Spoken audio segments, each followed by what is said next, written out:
Hi, welcome back to the Creative Writing Lab. In case you haven't guessed from my cool new background, today we will be talking about the moon.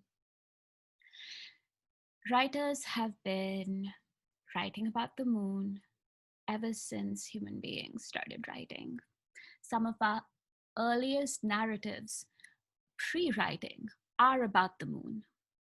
The way we experience ourselves, the way we orient ourselves, the way we see ourselves is shaped by these stories and narratives.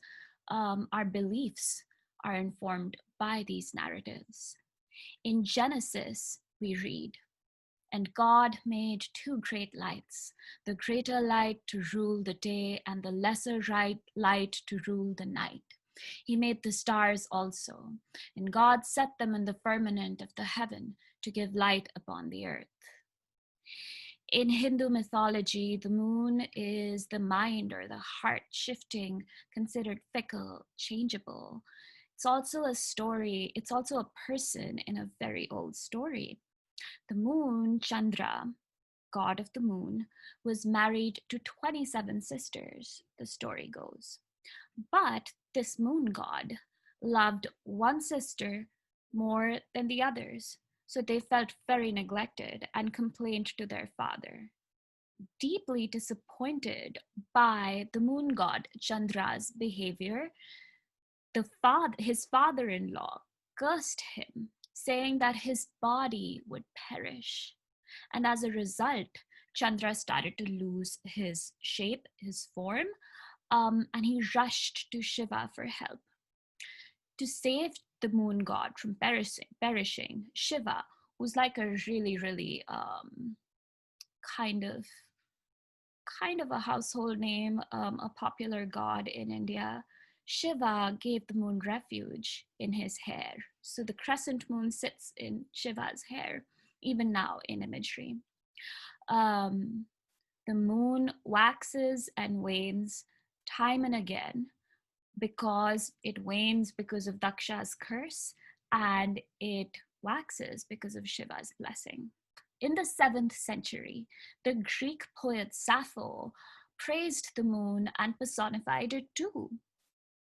She described it like this. Of course, she described it as female, and in many cultures, the moon has been written and is experienced as female. So, Sappho wrote, "When round and full her silver face swims into sight and lights all space." Moving forward into the 8th century, Chinese poet Li Bai wrote, "Among the flowers a pot of wine, I drink alone, no friend is by. I raise my cup, invite the moon, and my shadow. Now we are three."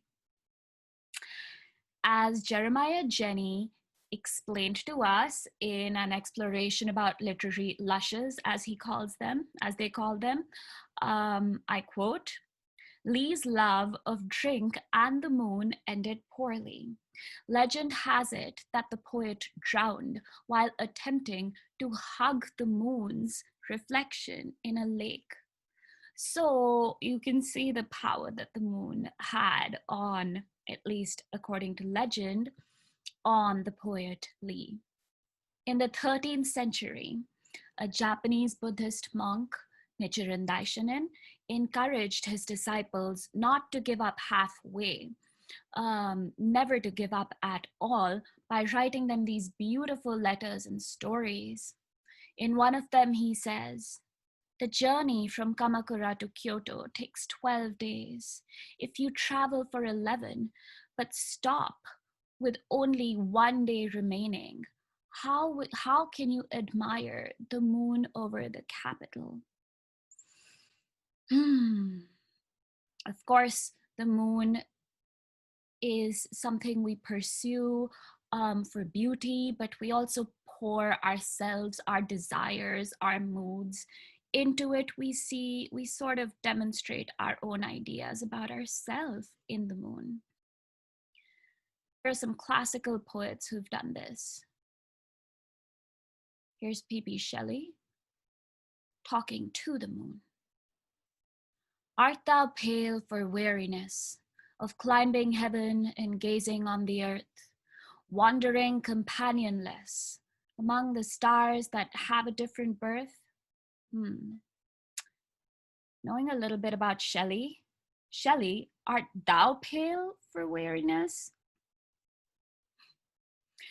Wallace Stevens says that the moon is the mother of pathos and pity. It's a good line there. Of course, the moon has been associated with femininity for a long time. Motherhood, lovers, desire, womanhood, moods, madness, witches. Speaking of which, Sarah Teasdale, born in 1884, wrote, "The moon is like a scimitar," and then went on to wish that the witches would invite her over. As the poet Young said in the 17th century, and as we've seen just through all the desires and images of ourselves and ideas we transpose and place into the moon, Young says, the conscious moon, through every age, has held aloft a lamp to wisdom and let fall on contemplation's eye her purging ray. Even fiction writers have written endlessly about voyages to the moon, much before that first landing. Science fiction stories, fantasies, imagined voyages, imagined ideas about what aliens would be like. A lot of colonial fears and fantasies, what the colonizers did on Earth being done on the moon. We imagined little green men. We imagined lost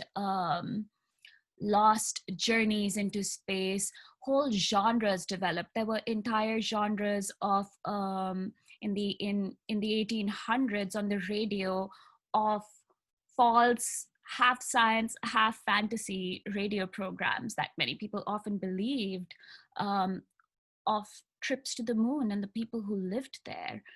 So there was really this fantasy and obsession of going there, walking there, claiming the moon the way the moon has claimed our imagination. And then we did it. We didn't claim it, but we did make it there. Lately, the sky is a ceiling. I wake to broad and blank and stubborn, stiff at the edges like a fever cloth, wrung out and gone cold in the night, damp with the wicking of latent ache. But tonight I was walking home along the coastline and caught the huge moon in my throat. There's a man somewhere on the planet who has been to that moon, who has stepped out of that sky and will never sleep the same because of it, will always be sad or feel small or wonder how it is a person can be a person if being a person is worrying about things whose eyes cannot see what things are, but only the slightness of them. I think of writing to you in this way, welcoming the adventure of it, and of being wrecked, proper, of being ruined. This is from Last Psalm at Sea Level by Meg Day. And really, going to the moon changed and in some cases ruined the people who did it. Alan Bean, who was on Apollo 12, said, "Every artist has the earth of their imaginations to inspire their paintings. I've got the earth and my imagination, and I'm the first to have the moon too." In her exploration of the moon, Mary Rueffle, the poet, found out that Mr. Bean is a full-time painter now. All he paints, she writes, are pictures of the moon. "Certainly," he says, "riding a rocket to the moon is the biggest kick you can have. But when I paint," he says, "I get the same feeling I got when I flew in Spacewell. Certainly the view isn't as good, but the best part of life is internal." And so again, somebody who's actually physically been to the moon speaks of that internal experience of it, of the moon as mind. They say Neil Armstrong became a lunatic, Luna, touched by the moon, driven mad by it. In her investigation again, and this is all according to Mary Rueffle, she writes, there are no comments by Mr. Armstrong. He lives reclusively, does not attend conferences, reunions, celebrations, parades, anniversaries, press events. He does not answer mail from strangers, answer the telephone, open the door. He was, however, many years ago asked how he felt knowing his footprints might remain undisturbed on the lunar surface for centuries. I hope somebody goes up there someday, he said, and cleans them up. Some people were afraid that the moon would lose its place of mysticism, wonder. It would stop inspiring us to poetry and prose as it once did. But this didn't happen. We still write endlessly about the moon. For example, we're still writing poems about it being associated with femininity. Here's Moon from the Porch by Annie Finch. Moon has dusks for walls, October's days for a floor, crickets for rooms, windy halls, only one night is her door. When I was 13, she found me, spiraled into my blood like a hive.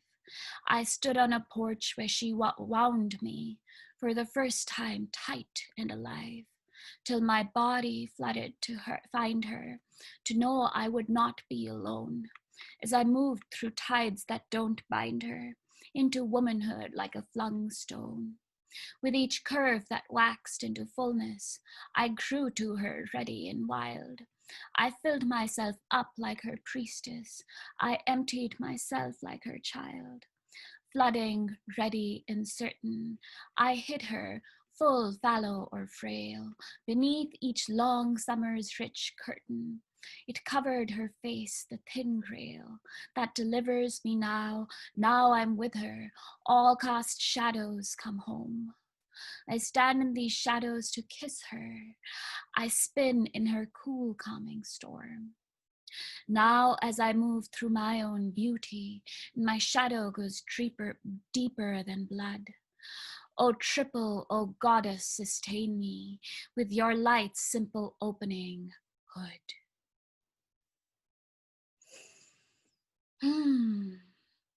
We're also finding new things to say about the moon, especially Dorianne Laux in her poem, after she learned that the moon is moving away from the earth. It's increasing its distance from the earth. I'm going to read excerpts of this poem to you. The poem is called Facts About the Moon.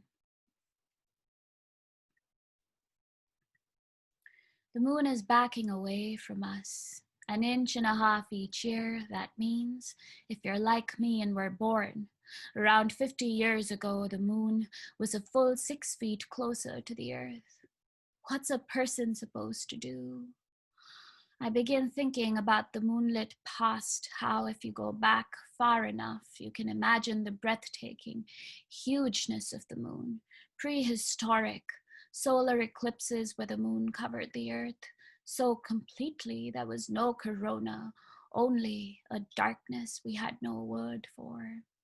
And future eclipses will look like this, the moon, a small black pupil in the eye of the sun.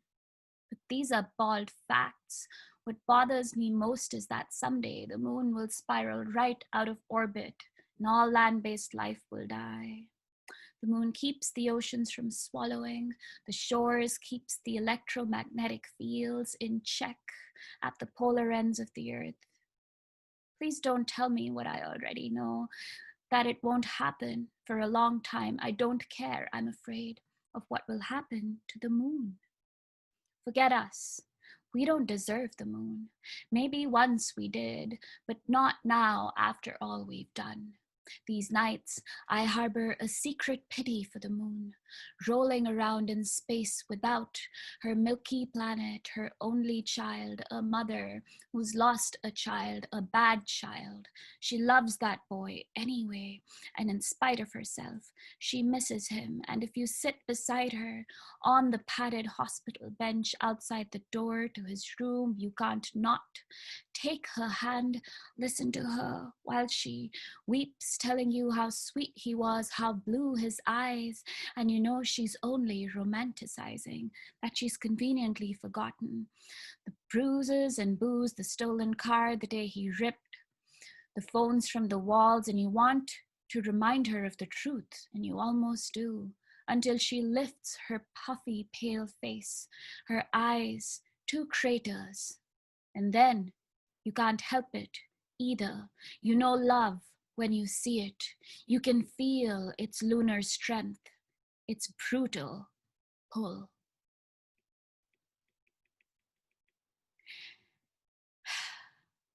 We're also finding new things to say to the moon, subverting the old things we said about it. For example, the origin of the expression over the moon means happy. It came from a well known 16th century nursery rhyme called Hey Diddle Diddle. The rhyme is itself apparently nonsense, but it goes like this: Hey diddle diddle, the cat and the fiddle, the cow jumped over the moon. The little dog laughed to see such fun, and the dish ran away with the spoon. Here's how Brenda Shaughnessy changes the meaning of over the moon to be from being happy to being over the moon. Again, exploring ideas of women, femininity, desire, stuff like that, through the moon, but with a kind of less mystical, less melancholy voice.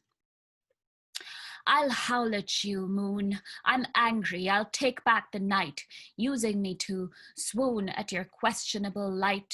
You had me chasing you, the world's worst lover, over and over, hoping for a mirror, a whisper, insight.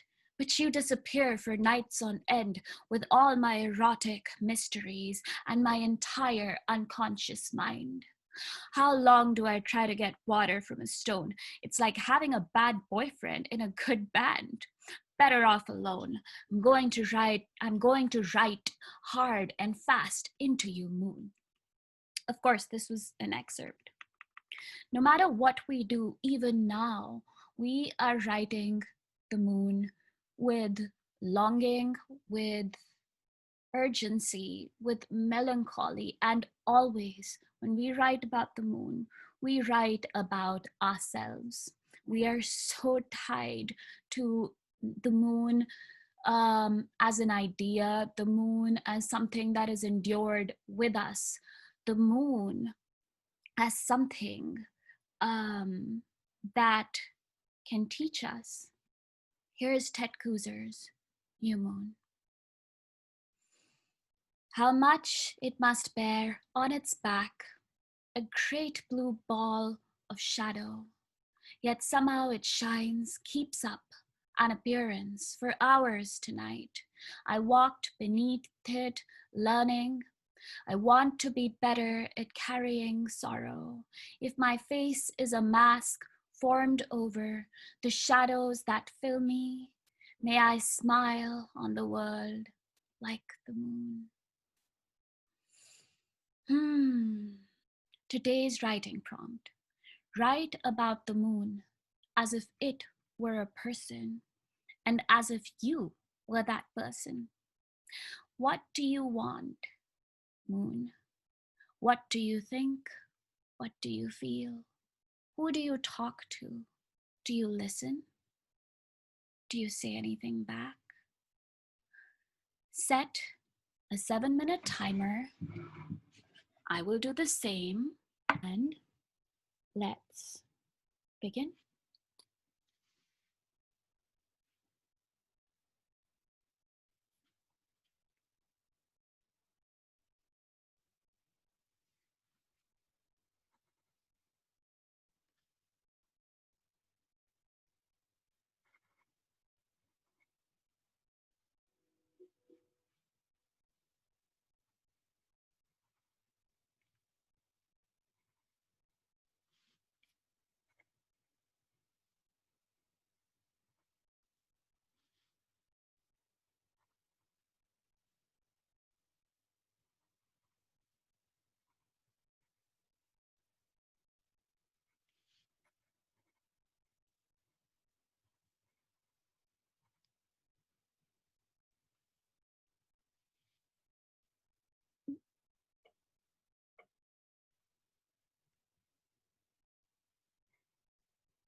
It was nice to be somebody else for a little bit.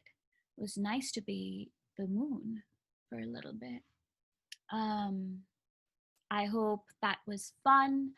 I hope that you are having a wonderful Monday. Happy solstice.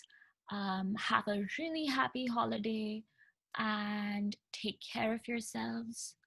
I will see you later.